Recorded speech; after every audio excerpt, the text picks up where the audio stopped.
Alright, one of my favorite horror movies is Child's Play. Now, Child's Play, many of you have probably seen the movie, or at least know something about the movie.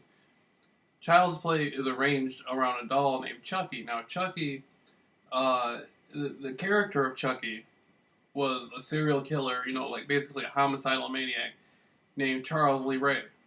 And Charles Lee Ray, I think he was supposed to be like the Lakeside Strangler or something, or basically he was like, portrayed as a bad guy who had went out and did all these horrible things.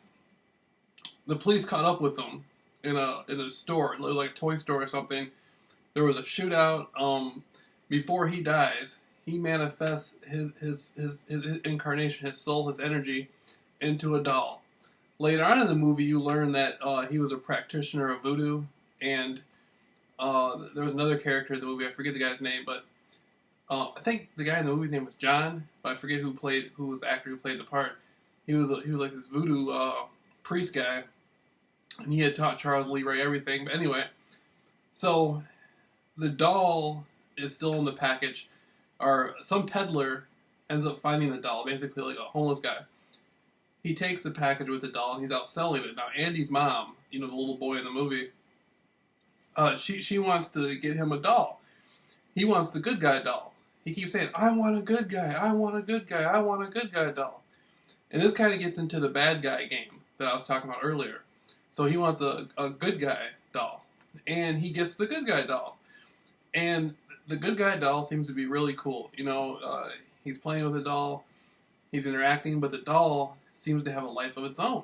It starts interacting with the household as if it was a real person.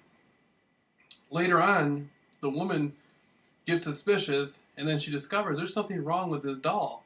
Now, this is after Andy's babysitter, Maggie, who was a co-worker of Andy's mother in the film at this, basically like a shopping mall, like a Sears type place or something, like a JCPenney or something. And so the babysitter, Maggie, dies.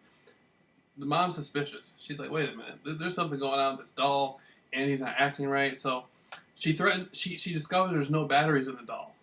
And he's been talking and doing all this stuff with no batteries. So she's like, wait a minute, tell me who you are, I'm going to burn you. And she has the doll, and the doll comes to life. The doll comes to life, and he's just like, you stupid bitch! And, that starts the scenario for the whole movie. And the police, there was a cop, I forget his name, he's a well-known actor.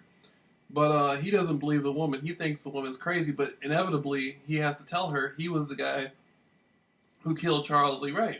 In the end, they discover that Andy was right all along. But in the movie, there's one part in the movie where they put Andy into an institution, and he's saying, "Chucky's coming to get me, Chucky's coming to get me." And Chucky does come and try to get him in the institution, right? And nobody in the institution believes him, but one of the doctor guys, he takes Andy into this room and tries to shoot him up with this stuff.